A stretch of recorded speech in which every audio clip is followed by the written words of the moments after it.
All আছামী জিকে YouTube চেনেলটোৰ জৰিয়তে অন্য এটা ভিডিঅ'লৈ আপোনালোকক স্বাগতম জনাইছোঁ। আজিলৈ আহিছোঁ কেইটামান গুৰুত্বপূৰ্ণ প্ৰশ্ন উত্তৰ। কুৱেশ্যন নম্বৰ 1, খুৰা ৰজা নামেৰে জনাজাত আহোম ৰাজবংশৰ ৰজা কোন আছিল? ইয়াৰ শুদ্ধ উত্তৰটো হৈছে option C, Sukaphaa. Question number 2, কোনজন আহোম ৰাজবংশৰ ৰজাই আহোম ইতিহাসত আটাইতকৈ দীঘল 51 বছৰ শাসন কৰিছিল? ইয়াৰ শুদ্ধ উত্তৰটো হৈছে option C, Sukaphaa. Question number 3, Koch ৰাজবংশৰ প্ৰথম ৰজা কোন আছিল?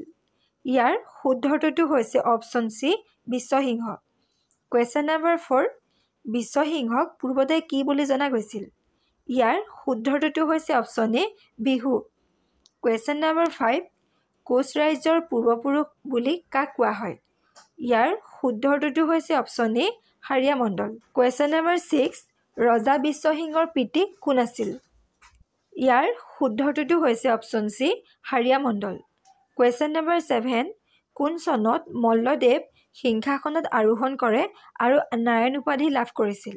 ইয়াৰ শুদ্ধ উত্তৰটো হৈছে অপশ্যন চি, 1540 চনত। কুৱেশ্যন নম্বৰ 8, গোহাঁই কমল আলি পথটো কাৰ ৰাজত্বকালত নিৰ্মাণ কৰা হৈছিল? ইয়াৰ শুদ্ধ উত্তৰটো হৈছে অপশ্যন এ, নৰনাৰায়ণৰ শাসনকালত। কুৱেশ্যন নম্বৰ 9, কোচ ৰাজ্যৰ মুদ্ৰাক কি বুলি কোৱা হৈছিল? ইয়াৰ শুদ্ধ উত্তৰটো হৈছে option B, Narayani. Question number 10, Koch মুদ্ৰাৰ সচৰাচৰ আকৃতি কি আছিল? ইয়াৰ শুদ্ধ উত্তৰটো হৈছে অপশ্যন বি, গোলকৃতি। কুৱেশ্যন নম্বৰ 12, কোচ ৰজাসকলৰ মাজৰ কোনজনে প্ৰাচীন অসমত ৰূপৰ মুদ্ৰা প্ৰৱৰ্তন কৰিছিল?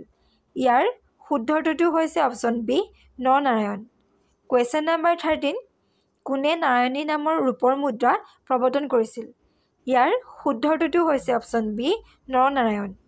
কুৱেশ্যন নম্বৰ 13, যেতিয়া শ্ৰীমন্ত শংকৰদেৱে আহোম ৰাজ্যৰ পৰা পলায়ন কৰিছিল তেতিয়া তেওঁক কোনে আশ্ৰয় দিছিল? ইয়াৰ শুদ্ধ উত্তৰটো হৈছে অপশ্যন এ, নৰনাৰায়ণ।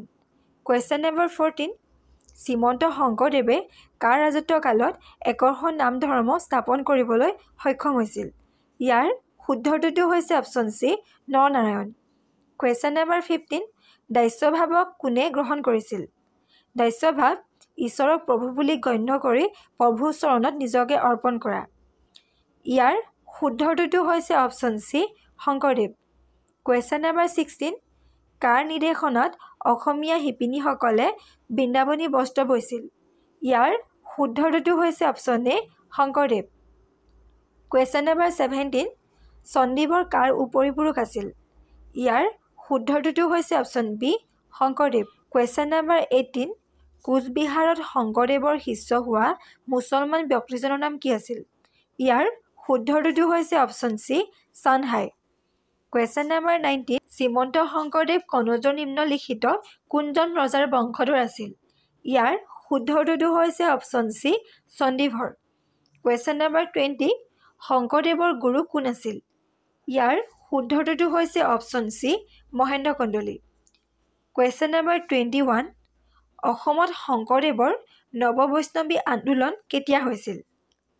ইয়াৰ শুদ্ধ উত্তৰটো হৈছে অপশ্যন বি, 16শ শতিকা। কুৱেশ্যন নম্বৰ 22, অসমৰ সত্ৰসমূহ কেতিয়া প্ৰতিষ্ঠিত হৈছিল? ইয়াৰ শুদ্ধ উত্তৰটো হৈছে অপশ্যন এ, শংকৰদেৱৰ মৃত্যুৰ পিছত। কুৱেশ্যন নম্বৰ 23, মহাপুৰুষীয়া সত্ৰৰ উৎপত্তি কেতিয়াৰ পৰা হৈছিল? ইয়াৰ শুদ্ধ উত্তৰটো হৈছে অপশ্যন বি, মাধৱদেৱৰ পৰা।